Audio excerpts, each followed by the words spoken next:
रुद्रं पशुपतिं स्थाणुं नीलकण्ठमुमापतिं नमामि शिरसा देवं किं नो मृत्युः करिष्यति। नीलकण्ठं कालमूर्तिं कालज्ञं कालनाशनं नमामि शिरसा देवं किं नो मृत्युः करिष्यति। नीलकण्ठं विरूपाक्षं निर्मलं निलयप्रदं नमामि शिरसा देवं किं नो मृत्युः करिष्यति।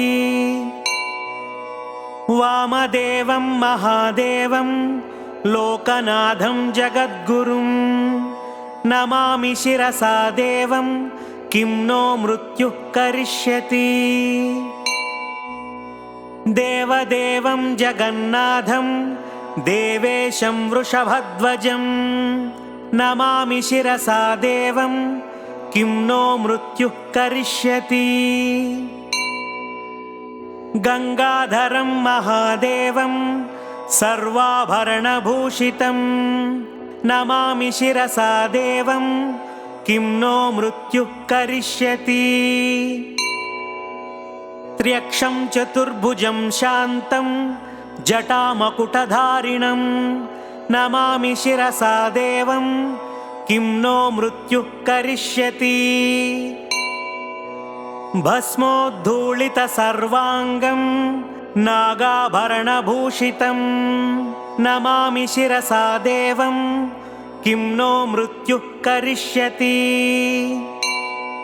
अनन्तमव्ययं शान्तम् अक्षमालाधरं हरं नमामि शिरसा देवं किं नो मृत्युः करिष्यति। आनन्दं परमं नित्यं कैवल्यपददायिनं नमामि शिरसा देवं किं नो मृत्युः करिष्यति। अर्धनारीश्वरं देवं पार्वती प्राणनायकं नमामि शिरसा देवं किं नो मृत्युः करिष्यति। प्रलयस्थितिकर्तारमादिकर्तारमीश्वरं नमामि शिरसा देवं किं नो मृत्युः करिष्यति। व्योमकेशं विरूपाक्षं चन्द्रार्धकृतशेखरं नमामि शिरसा देवं किं नो मृत्युः करिष्यति। गंगाधरं शशिधरं शङ्करं शूलपाणिनं नमामि शिरसा देवं किं नो मृत्युः करिष्यति। अनादः परमानन्दं कैवल्यः पदगामिनं नमामि शिरसा देवं किं नो मृत्युः करिष्यति। स्वर्गापवर्गदातारं सृष्टिस्थित्यन्तकारणं नमामि शिरसा देवं किं नो मृत्युः करिष्यति। कल्पायुर्देहि मे पुण्यं यावदायुररोगतां नमामि शिरसा देवं किं नो मृत्युः करिष्यति। शिवेशानां महादेवं वामदेवं सदाशिवं नमामि शिरसा देवं किं नो मृत्युः करिष्यति। उत्पत्तिस्थितिसंहारकर्तारमीश्वरं गुरुं नमामि शिरसा देवं किं नो मृत्युः करिष्यति। मार्कण्डेयकृतं स्तोत्रं यः पठेत् शिवसन्निधौ तस्य मृत्युभयं नास्ति नाग्निचौरभयं क्वचित्। शतावर्तं प्रकर्तव्यं संकटे कष्टनाशनं शुचिर्भूत्वा पठेत् स्तोत्रं सर्वसिद्धिप्रदायकम्। मृत्युञ्जय महादेवा त्राहि मां शरणागतं जन्म मृत्युजरारोगैः पीडितं कर्मबन्धनैः। तावकस्त्वद्गतः प्राणस्त्वच्चित्तोऽहं सदा मृडा इति विज्ञाप्य देवेशं त्र्यम्बकाख्यमनं जपेत्। नमः शिवाय साम्बाय हरये परमात्मने प्रणतः क्लेशनाशाय योगिनां पतये नमः।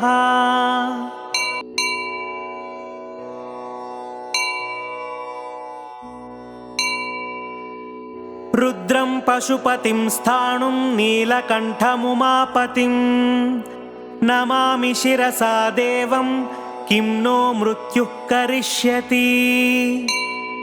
नीलकण्ठं कालमूर्तिं कालज्ञं कालनाशनं नमामि शिरसा देवं किं नो मृत्युः करिष्यति। नीलकण्ठं विरूपाक्षं निर्मलं निलयप्रदं नमामि शिरसा देवं किं नो मृत्युः करिष्यति। वामदेवं महादेवं लोकनाथं जगद्गुरुं नमामि शिरसा देवं किं नो मृत्युः करिष्यति। देवदेवं जगन्नाथं देवेशं वृषभध्वजं नमामि शिरसा देवं किं नो मृत्युः करिष्यति। गंगाधरं महादेवं सर्वाभरणभूषितं नमामि शिरसा देवं किं नो मृत्युः करिष्यति। त्र्यक्षं चतुर्भुजं शान्तं जटामकुटधारिणं नमामि शिरसा देवं किं नो मृत्युः करिष्यति। भस्मोद्धूलितसर्वाङ्गं नागाभरणभूषितं नमामि शिरसा देवं किं नो मृत्युः करिष्यति।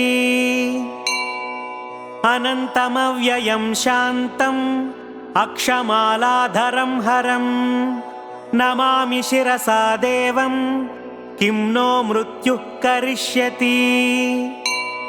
आनन्दं परमं नित्यं कैवल्यपददायिनं नमामि शिरसा देवं किं नो मृत्युः करिष्यति।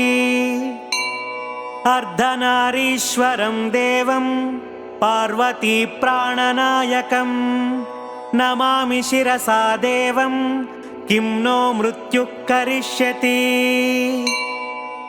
प्रलयस्थितिकर्तारमादिकर्तारमीश्वरं नमामि शिरसा देवं किं नो मृत्युः करिष्यति।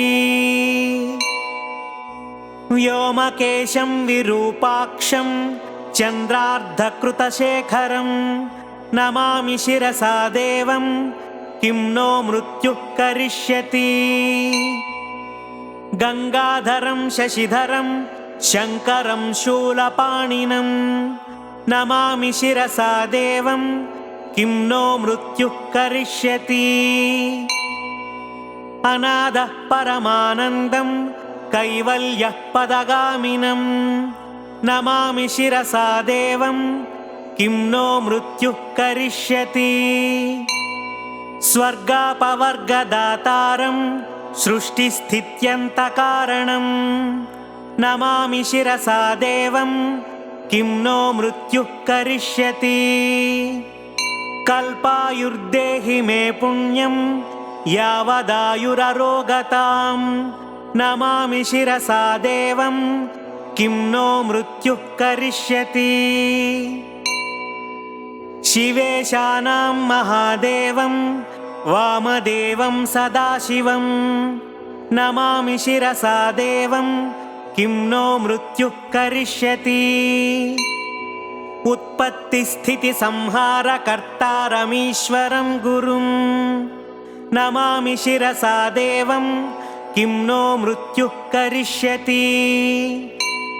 मार्कण्डेयकृतं स्तोत्रं यः पठेत् शिवसन्निधौ तस्य मृत्युभयं नास्ति नाग्निचौरभयं क्वचित्। शतावर्तं प्रकर्तव्यं सङ्कटे कष्टनाशनं शुचिर्भूत्वा पठेत् स्तोत्रं सर्वसिद्धिप्रदायकम् मृत्युञ्जय महादेव त्राहि मां शरणागतं जन्म मृत्युजरारोगैः पीडितं कर्मबन्धनैः तावकस्त्वद्गतः प्राणस्त्वच्चित्तोऽहं सदा मृडा इति विज्ञाप्य देवेशं त्र्यम्बकाख्यमनं जपेत् नमः शिवाय साम्बाय हरये परमात्मने प्रणतः क्लेशनाशाय योगिनां पतये नमः।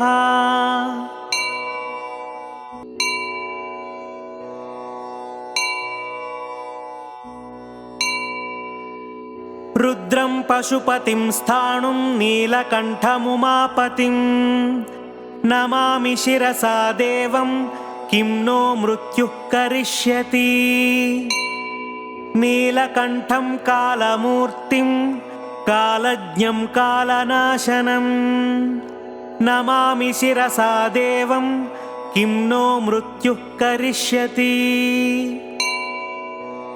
नीलकण्ठं विरूपाक्षं निर्मलं निलयप्रदं नमामि शिरसा देवं किं नो मृत्युः करिष्यति वामदेवं महादेवं लोकनाथं जगद्गुरुं नमामि शिरसा देवं किं नो मृत्युः करिष्यति देवदेवं जगन्नाथं देवेशं वृषभध्वजं नमामि शिरसा देवं किं नो मृत्युः करिष्यति गंगाधरं महादेवं सर्वाभरणभूषितं नमामि शिरसा देवं किं नो मृत्युः करिष्यति त्र्यक्षं चतुर्भुजं शान्तं जटामकुटधारिणं नमामि शिरसा देवं किं नो मृत्युः करिष्यति भस्मोद्धूलितसर्वाङ्गं नागाभरणभूषितं नमामि शिरसा देवं किं नो मृत्युः करिष्यति अनन्तमव्ययं शान्तम् अक्षमालाधरं हरं नमामि शिरसा देवं किं नो मृत्युः करिष्यति आनन्दं परमं नित्यं कैवल्यपददायिनं नमामि शिरसा देवं किं नो मृत्युः करिष्यति अर्धनारीश्वरं देवं पार्वती प्राणनायकं नमामि शिरसा देवं किं नो मृत्युः करिष्यति प्रलयस्थितिकर्तारमादिकर्तारमीश्वरं नमामि शिरसा देवं किं नो मृत्युः करिष्यति व्योमकेशं विरूपाक्षं चन्द्रार्धकृतशेखरं नमामि शिरसा देवं किं नो मृत्युः करिष्यति गंगाधरं शशिधरं शङ्करं शूलपाणिनं नमामि शिरसा देवं किं नो मृत्युः करिष्यति अनादः परमानन्दं कैवल्यः पदगामिनं नमामि शिरसा देवं किं नो मृत्युः करिष्यति स्वर्गापवर्गदातारं सृष्टिस्थित्यन्तकारणं नमामि शिरसा देवं किं नो मृत्युः करिष्यति कल्पायुर्देहि मे पुण्यं यावदायुररोगतां नमामि शिरसा देवं किं नो मृत्युः करिष्यति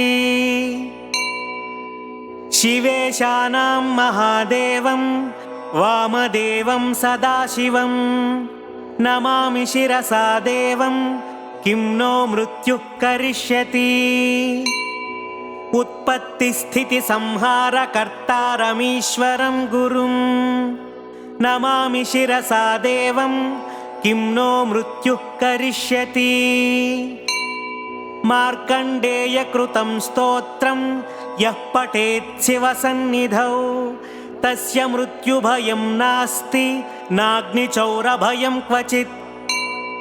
शतावर्तं प्रकर्तव्यं सङ्कटे कष्टनाशनं शुचिर्भूत्वा पठेत् स्तोत्रं सर्वसिद्धिप्रदायकम्। मृत्युञ्जय महादेव त्राहि मां शरणागतं जन्ममृत्युजरारोगैः पीडितं कर्मबन्धनैः। तावकस्त्वद्गतः प्राणस्त्वच्चित्तोऽहं सदा मृडा इति विज्ञाप्य देवेशं त्र्यम्बकाख्यमनं जपेत्। नमः शिवाय साम्बाय हरये परमात्मने प्रणतः क्लेशनाशाय योगिनां पतये नमः।